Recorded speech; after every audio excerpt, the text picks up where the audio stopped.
Kryeqyteti është gati të çelë edicionin e 4 të Automotive Fair Albania. Për më shumë detaje, unë jam me drejtorin e përgjithshëm të Drejtorisë të Përgjithshme të Transportit Rrugor, zotin Kreshnik Bajraktari. Zoti Bajraktari, përshëndetje. Përshëndetje. Atëherë, për ata që nuk e dinë, çfarë është Automotive Fair Albania? Automotive Fair Albania, pra dhe nga vetë fjala, është panajiri shqiptar automobilistik. Është panajiri i cili zhvillohet për herë të katërt, radhasi, nga Drejtoria e Përgjithshme e Shërbimeve të Transportit Rrugor në bashkëpunim me Ministrinë e Infrastrukturës dhe Energjisë. Ky është një event që vjen gjithnjë në rritje të pjesëmarrjes së interesit nga publiku, të kompanive, të shtëpive prodhuese, të kompanive që promovojnë apo prezantojnë automjetet apo dhe motorat. Ky vit është i veçantë sepse ka dhe element dhe pjesëmarrje ndërkombëtar dhe gjithashtu është dhe shumë interaktiv me publikun, pra me vizitorët që do të vizitojnë panajirin tonë. Ne do të kemi aktivitete të shumëllojshme, do kemi të ftuar 6 DJ gjatë gjithë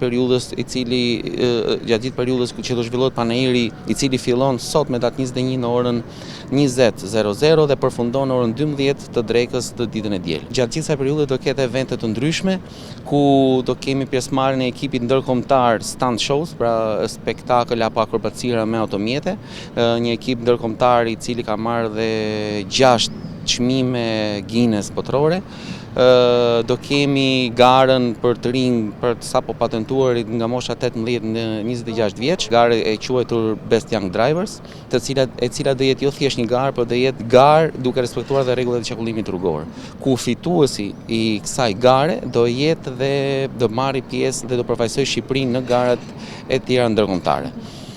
Gjithashtu, përveç panajirit, ky nuk është thjesht një panajir, por është më shumë, pra është një festival, themi, modern i mobilitetit, i automobilizimit në Shqipëri.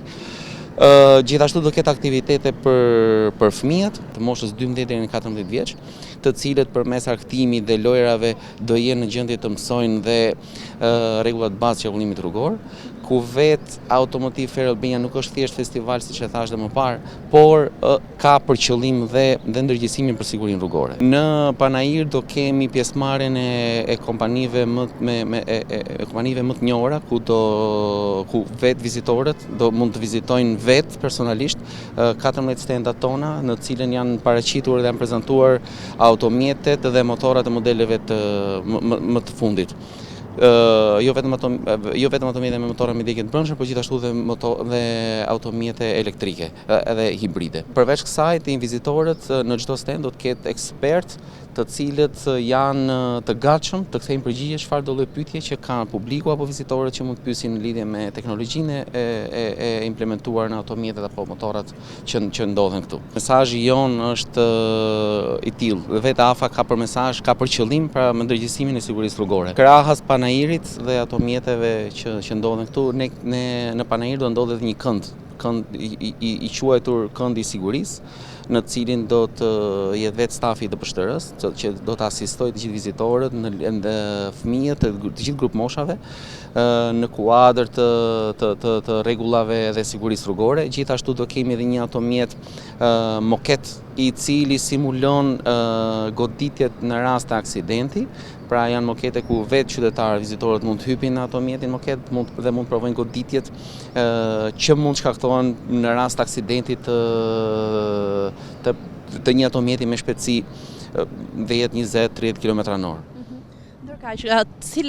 Bëhet fjalë, ju thatë, ka makina retro, synohet gjithashtu edhe makinat elektrike, ato hibride, gjithmonë më shumë në fakt edhe për shkak të ndryshimeve klimatike, po synohet të shkojmë drejt mjeteve elektrike. Sigurisht ju keni politika tuaja favorizuese për individët të cilët dëshirojnë të marrin këto makina.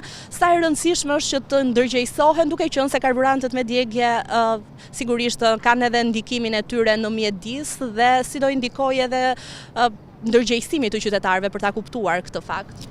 Sa i përket makinave të reja, pra jo vetëm në kuadër të konsumit, por gjithashtu makinat e reja garantojnë dhe kanë të implementuar edhe gjithashtu dhe sisteme inteligjente apo sisteme inovative në kuadër të sigurisë rrugore, sepse ky është dhe ai thelbi çfarë duam ne të shprehim në këtë panajir. Për sa i përket taksave apo incentivimit të përdorimit të makinave elektrike apo makinave të reja, DPSHTR-ja ka tashmë është e ditur në implementimin e taksave vjetore të të automjeteve. Kjo implementohet në bazë të një formule të përcaktuar, të qartë, transparente dhe në website-in tonë, e cila përllogaritet edhe në bazë të llojit të lëndës djegëse dhe vitit prodhimit.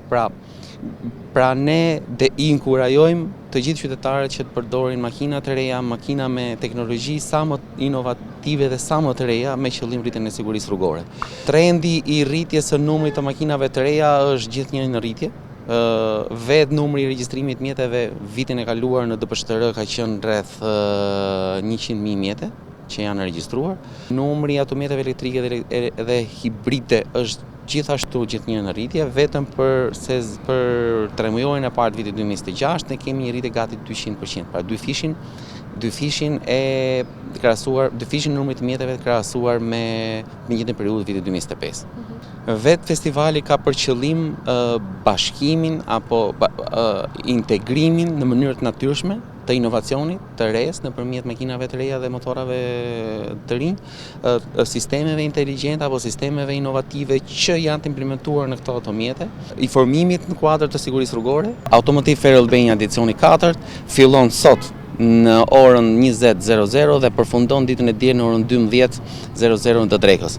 Ju ftojmë të gjithë qytetarët, jo vetëm Tiranës, por të gjithë Shqipërisë, madje edhe turistët, pasi kemi pasur disa turistë këtu që janë të interesuar, të marrin pjesë. Ne ju garantojmë argëtim dhe adrenalinë.